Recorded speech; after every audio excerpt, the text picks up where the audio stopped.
माँ जालपा की पावन नगरी राजगढ़ मध्य प्रदेश में गुरुजी पंडित प्रदीप मिश्रा जी द्वारा 23 शिव महापुराण कथा के 23 अगस्त मतलब अंतिम दिन की कथा पूर्ण हो चुकी है। आज की कथा बहुत अधिक रोचक जानकारियों से भरपूर थी, जिसमें गुरुजी ने बहुत अच्छे पत्र पढ़े हैं। साथ ही गुरुजी ने एक डिब्बी जल वाला एक विशेष व्यापार वृद्धि उपाय बताया है, जिसे आपको इस वीडियो के माध्यम से हम बताने वाले हैं।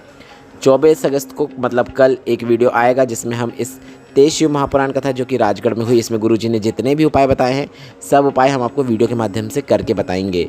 और आज 23 अगस्त की कथा में गुरुजी ने कुल 12 उपाय पत्र और उपयोगी जानकारी दी है। सभी की जानकारी हम आपको इस वीडियो के माध्यम से दे देंगे। अगर आपने आज की कथा नहीं सुन पाई है तो इस कथा का रास्ता तो आपको इस छोटे से वीडियो से प्राप्त होने वाला है। कल हमने आपसे एक प्रश्न किया था जो कि इस प्रकार है, हनुमान जी का वाहन क्या है? तो इसका सही उत्तर है वायु। बढ़ते हैं अब आज की कथा की पहली विशेष जानकारी की ओर। कथा शुरू होते ही गुरुजी ने कहा, जिसने अपने जीवन में कष्ट सहा है, जिसने अपने जीवन में दुख, दर्द, अपशब्द और गाली और तानों को सहा है, जो इस प्रकार से सहनशील होता है वह आगे चलकर सहनसा बनता है, यह निश्चितता है। बढ़ते हैं आज की कथा की दूसरी विशेष जानकारी की ओर। गुरुजी ने कहा, भोलेनाथ जी का एक नाम है महाकाल, और काल और मृत्यु कब आपके सामने आ जाए कुछ नहीं कह सकते। उसी तरह भगवान का नाम, भगवान का मंत्र जाप, भजन कभी भी किसी भी समय आप कर सकते हैं, इसका कोई समय निश्चित नहीं है। सनातन धर्म में कहीं पर भी यह नहीं लिखा है कि सप्ताह में केवल एक दिन ही मंदिर जाना चाहिए, सिर्फ एक ही दिन भगवान का पूजन अर्चन करना चाहिए। आपका जब दिल करे तब भगवान के आप द्वार जा सकते हैं, भगवान की पूजन कर सकते हैं। बढ़ते हैं आज की कथा की तीसरी विशेष जानकारी की ओर।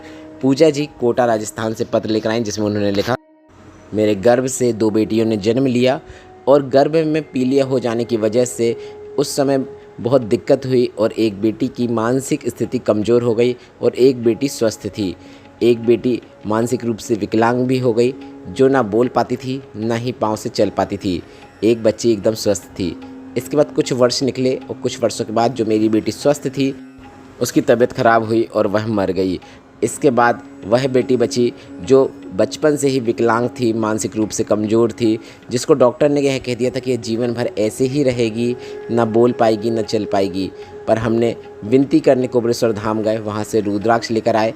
एक रुद्राक्ष उसे पहना दिया और एक रुद्राक्ष का जल उसे देना शुरू किया। बाबा की कृपा ऐसी हुई, आज मेरी बेटी बोल भी पाती है, चल भी पाती है। उसी का आभार व्यक्त करने में बेटी के साथ ही कथा पंडाल में आई हूँ। बढ़ते हैं आज की कथा की चौथी विशेष जानकारी की ओर। गुरुजी ने कहा, जब आप डॉक्टर को कोई इलाज कराते हैं तो अंत में डॉक्टर यह बोल देते हैं कि अब सब ऊपर वाले के हाथ में है, क्योंकि उन्हें भी पता है, उन्हें भी भरोसा है कि वही है जो अब बचा सकता है। इसलिए पूरे भारत में सभी कहते हैं डॉक्टर ही शिव है और शिव ही डॉक्टर है। बढ़ते हैं आज की कथा की पांचवी विशेष जानकारी की ओर। गुरुजी ने कहा, कल एक माता जी ने प्रश्न किया था कि नारी रुद्राक्ष को धारण कर सकती है कि नहीं। तो इस प्रश्न पर गुरुजी ने कहा, किस महाराज ने मना किया है कि नारी रुद्राक्ष धारण नहीं कर सकती, उस महाराज को पकड़कर हमारे पास लाओ। शास्त्र कहता है, जिस व्यक्ति के शरीर में तुलसी की माला और रुद्राक्ष की माला होती है उसे भोलेनाथ स्वीकार करते ही हैं। आप सिद्ध रुद्राक्ष को लाल धागे में पिरोकर पहनकर धारण कर सकते हैं।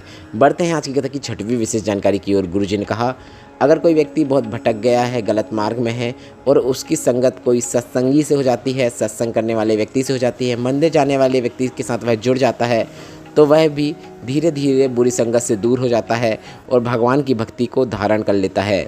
बढ़ते हैं आज की कथा की सातवीं विशेष जानकारी की ओर। राजू पुष्पत जी राजगढ़ से पत्र लेकर आए, जिसमें उन्होंने लिखा, शादी के 20 वर्ष हो गए थे, संतान नहीं थी, सब डॉक्टर को दिखाया, सब जगह पूजन पाठ भी कराया, पर लाभ नहीं हुआ। डॉक्टर ने कह दिया बच्चेदानी में गांठ है, इसलिए बच्चा नहीं हो सकता। इसके बाद हमने बच्चेदानी का ऑपरेशन भी करा लिया, पर संतान नहीं हुई।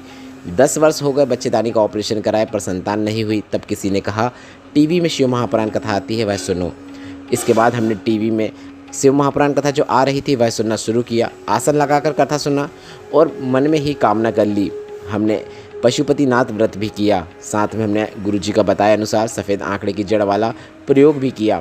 3 माह निकल गए पर संतान की प्राप्ति नहीं हुई। फिर मैंने वह सफ़ेद आंकड़े की जड़ खोल दी और उसे पटक दी। पति ने कहा, सब बेवकूफ़ बनाते हैं, उसी प्रकार इस महाराज ने भी बेवकूफ़ बनाया होगा। मेरी पड़ोसन ने कहा, ऐसा बिल्कुल नहीं है, फिर से शिव महापुराण कथा सुनो। मैंने फिर से शिव महापुराण कथा सुना और मैंने फिर से सफ़ेद आंकड़े की जड़ वाला प्रयोग किया। पर मुझे संतान की प्राप्ति नहीं हुई। पर मैंने सोचा अब उपाय कर लिया है, क्यों ना इसे 3 माह तक बंधे रहने दूं। और बाबा की कृपा से मेरा गर्भ ठहर गया। और गर्भ ठहरने के बाद हमने डॉक्टर को जाके दिखाया तो डॉक्टर ने कहा कि बच्चेदानी में गांठ है, बच्चा नहीं है। हमने 3 अलग अलग जगह सोनोग्राफी कराई, सब जगह यही बोल दिया गया कि गठान है। क्या करूं, शिव पर भरोसा करके रोज़ 1 लोटा जल चढ़ाने लगी। उस जल का आचमन करने लगी। एक बेलपत्र को माता अशोक सुंदरी के स्थान पर चढ़ा देती। इसके बाद फिर से हमने सोनोग्राफी कराई तो डॉक्टर ने कहा गठान भी है, बच्चा भी है।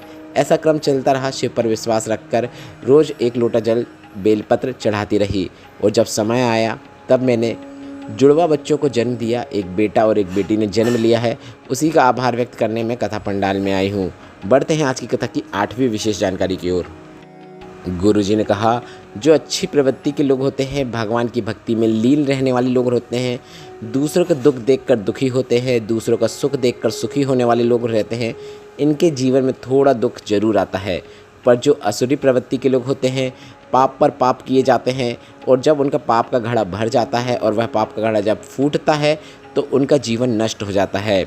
इसके बाद गुरुजी ने कहा पुण्य कभी भी नष्ट नहीं होता है, वह बढ़ता चला जाता है तो आपके जीवन में खुशियाँ आती चली जाती हैं। उसी तरह पाप भी कभी नष्ट नहीं होता है और वह जब बढ़ता है तो हमारे जीवन में कठिनाइयों को लाकर खड़ा कर देता है। बढ़ते हैं आज की कथा की 9वीं विशेष जानकारी की ओर। गुरुजी ने बताया श्री शिवाय नमस्तुभ्यम और पशुपतिनाथ व्रत का लोगों ने कितना विरोध किया है।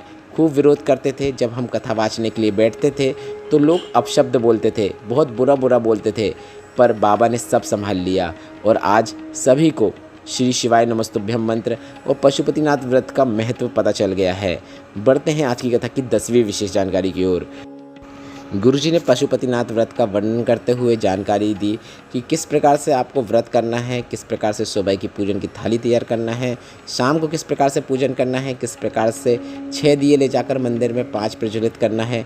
यह वीडियो हमने आपको पहले ही पूरा विस्तार से बता दिया है कि पशुपतिनाथ व्रत को किस प्रकार से रखा जाता है, उसका 5वां और अंतिम सोमवार को किस प्रकार से उसे पूर्ण किया जाता है, किस प्रकार से 108 सामग्री अर्पित करने के बाद एक नारियल और दक्षिणा अर्पित की जाती है। अगर वह वीडियो आप देखना चाहते हैं तो आप अभी हमारे चैनल पर जाकर देख सकते हैं। वह 11 मिनट का वीडियो है जिसमें आपको पशुपतिनाथ व्रत से संबंधित सभी उपयोगी जानकारी मिल जाएगी।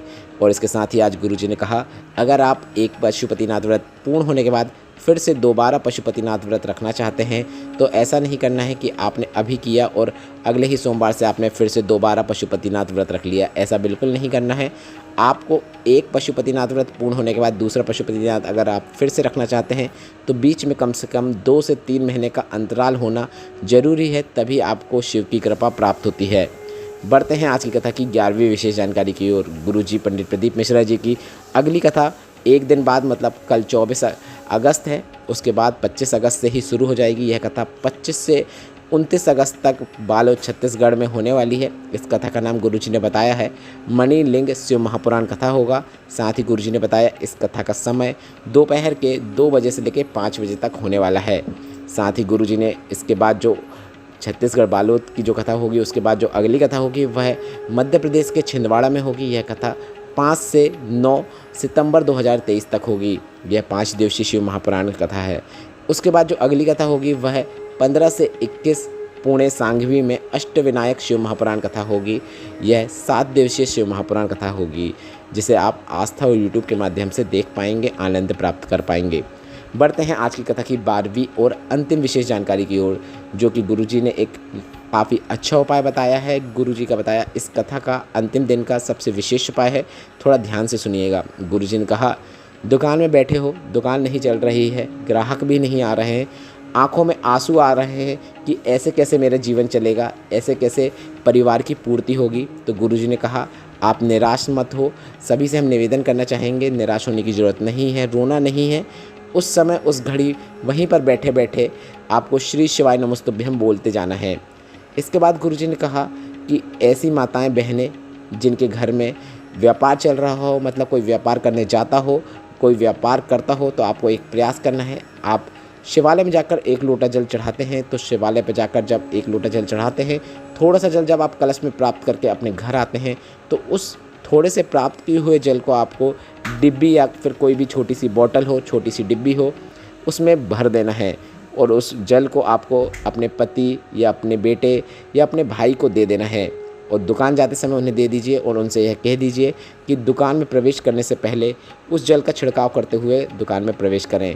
बस इतना ही करना होता है। अगर वह भूल भी जाते हैं तो कोई दिक्कत की बात नहीं है। वह डिब्बी भी अगर व्यापार के स्थान पर दिन भर रहेगी तो भी उनका व्यापार बढ़ने ही वाला है और वह उस जल का छिड़काव करते हुए अंदर प्रवेश करेंगे तो उनका व्यापार दिन दुना रात चौगुना बढ़ता है। गुरुजी का बताया है व्यापार में उन्नति प्राप्त करने वाला बिल्कुल अच्छा और विशेष उपाय है, जिसे आप कभी भी किसी भी दिन कर सकते हैं। और वह जल जब डिब्बी का अगर आप दुकान के सामने छिड़काव नहीं कर पाते हैं, वापस घर में ले आते हैं, तो आप कोई भी गमले में छोड़ सकते हैं जब आप घर आ जाएँ उसके बाद। इस वीडियो में बताए गए उपायों से संबंधित अगर अभी भी आपके मन में कोई प्रश्न हो तो वे प्रश्न आप कमेंट के जरिए पूछ सकते हैं। मेरे द्वारा दी गई जानकारी अगर आपको थोड़ी सी भी उपयोगी लगी हो तो इस वीडियो को लाइक करके कमेंट बॉक्स में हर हर महादेव टाइप करना मत भूलिएगा। श्री शिवाय नमस्तुभ्यम। हर हर महादेव।